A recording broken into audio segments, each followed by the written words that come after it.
I, 28F. Overreacted to my husband, 29M, yelling at me. Pretty sure I, 28F. Overreacted to my husband, 29, yelling at me. I am sick right now, like, as a dog sick. Congested nose, body ache, chills, sore throat, the whole fun 9 yards. I spend most of the day going between dead on the couch to forcing myself up blasting music and dancing around to entertain my 2 toddlers.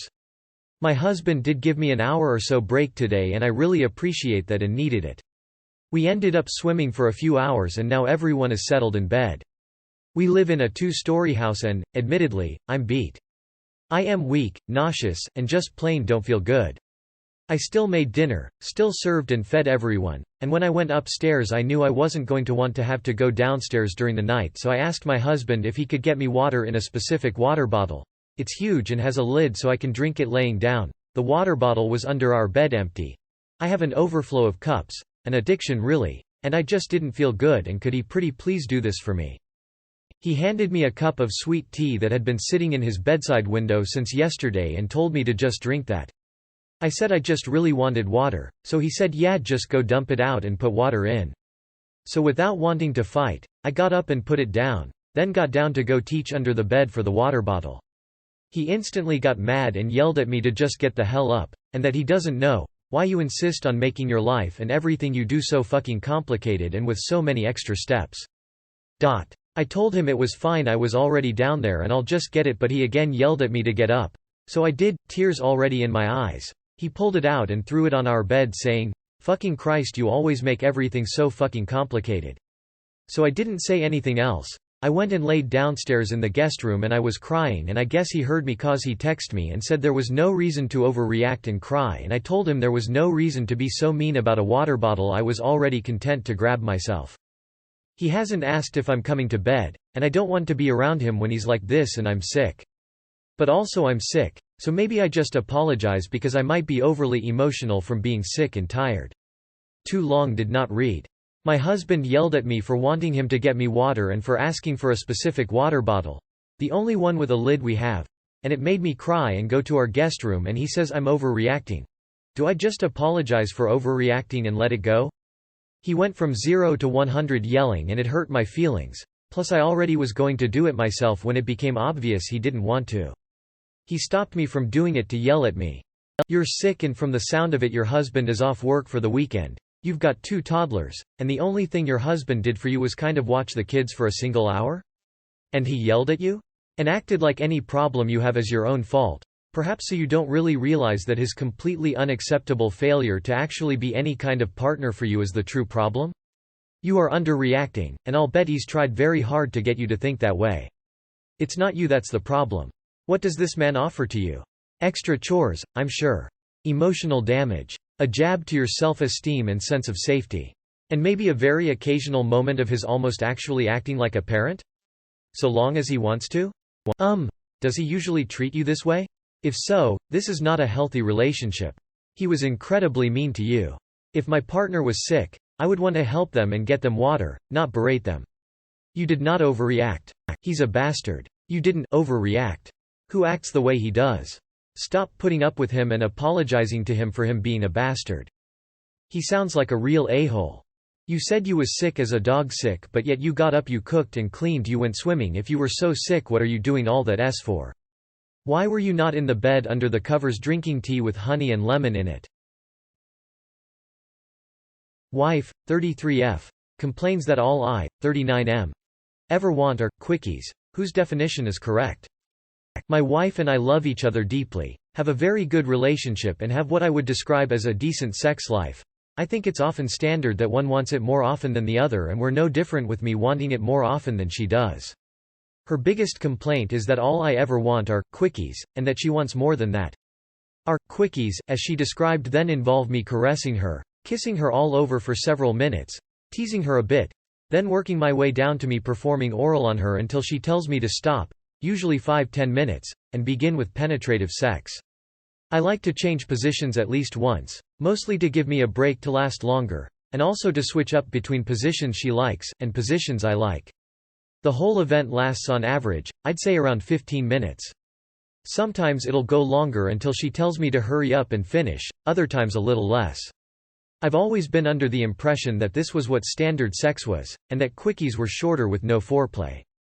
What she thinks normal sex is involves me massaging her, tying her up, spending 30 or so minutes teasing her, using feathers and wax and whatnot.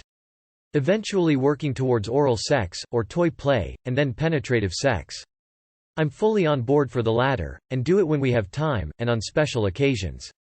We're both professionals with busy schedules, and have children, so time doesn't always allow for the full production, but now she's claiming that the former is considered a quickie and it's not fair to her that I make that the go-to.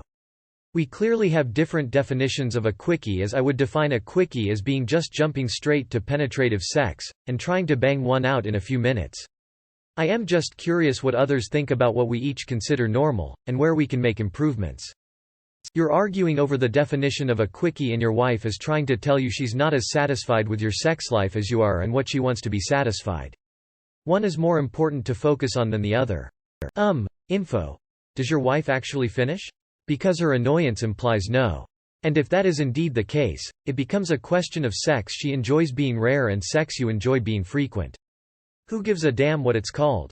She's bored, dude. If I'm telling a guy to get his mouth off my V after 5 to 10 minutes, it's not doing it for me. If she's asking you to hurry up, it's because it's become a chore, not fun. Maybe a sex therapist?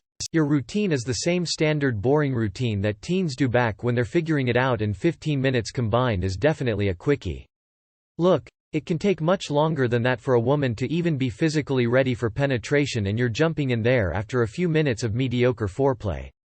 She's telling you it's not enough, and your response is to come to the internet to try and get validation and prove her wrong. How about paying attention to what she's saying and changing things up? I mean, if she's not getting off with the quickies, then it is what it is. The definition of a quickie isn't important. It's that she seems like her needs aren't being met during the quickie. She, 35F, is pregnant and I, 32M, don't even know if I'm the dad. I'm fucking lost. 10 years of being together, I, 32 male, tried to give her, 35F, everything. I moved 400 miles away from my family to build a life with her. I found a dream job and settled right down. The past few weeks have been rocky. She was acting the exact same way she did 2 years ago when she cheated. I knew, but she never told me, and I was never going to let her know I knew. She's just been at her mum's for the past 48 hours, came home and had a major go at me.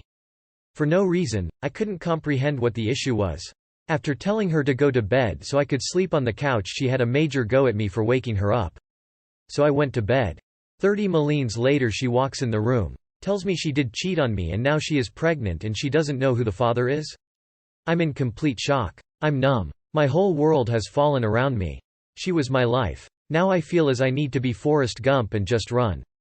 I know she is petrified as she's got fertility issues and the OT thing she has ever wanted was a child. But I have no idea what or how to do anything. I'm autistic and I'm one of those who really struggles to show any emotion. But I do feel, just don't show it or talk to people close. The only person who understands me is my sister, but I'm not allowed to tell her as I might not be the dad. I have a dream job, in a place that is perfect relative to the world out there. I don't want to just give up my life, but I feel it's the best thing to do. I want kids, but this doesn't feel real. It feels like it's not mine. I'm so hurt and betrayed I just feel like telling her to fuck off and never come back. What do I fucking do? Calm down. You have to remain calm and think this coldly. 1. You gave it all for her. 2. She wanted to hurt you with this. For me that is a major red flag, along the cheating of course. Your relationship should be over effect immediately. If you are not married, just go or kick her out. If you are married, don't do anything and look first for a lawyer and start the plans of divorce. 3. When the baby is born, demand a paternity test, legally if it's possible. She cheats once, she will don it again. Plus go get yourself tested, and leave her. Even your kid, can you trust her? Boy, your girl cheated on you the second time, at least, and now even confessed. I feel sad that you are being treated so bad in your relationship. You are young and I believe you will find someone for whom you are the perfect match. Your autism will in that regard not be a problem.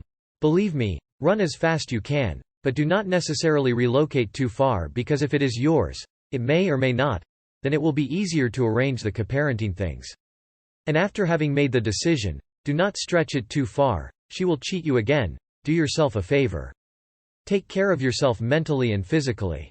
Eat healthy, move regularly and hit the gym, and try to find a suitable counseling option for yourself so that you can focus on yourself and move on. I have been there and done that.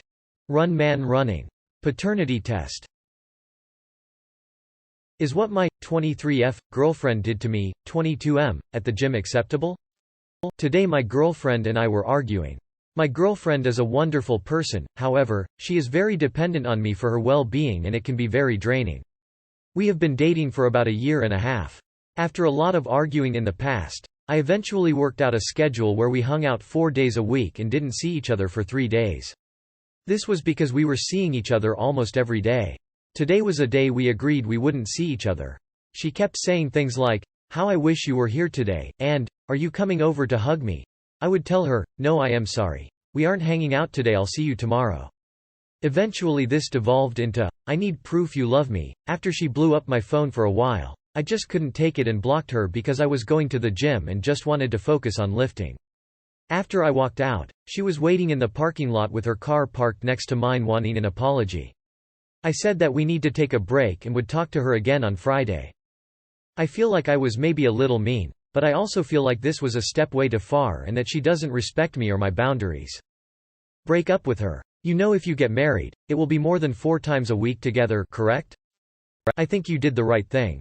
You need space sometimes and she needs to respect that. She violated your boundaries and expected you to apologize for that, is ridiculous. That's not acceptable. Honestly, she needs therapy, it sounds like, because your relationship was sounding very codependent. And you should stay broken up. Edit. That being said, it's a dick move to ever block your partner. Don't do stuff like that in the future to anyone you're dating. If you have to limit your time with her to 4 days a week, what kind of future do you guys have together? Seems like you're simply tolerating her, and if you don't want her, why not let her go? You're both horrible to each other. She's obsessive, and you should never block your partner. You fed into her insecurities and made it 100x worse than it needed to be. I always tell people that if their partner ever blocks them, break up with them.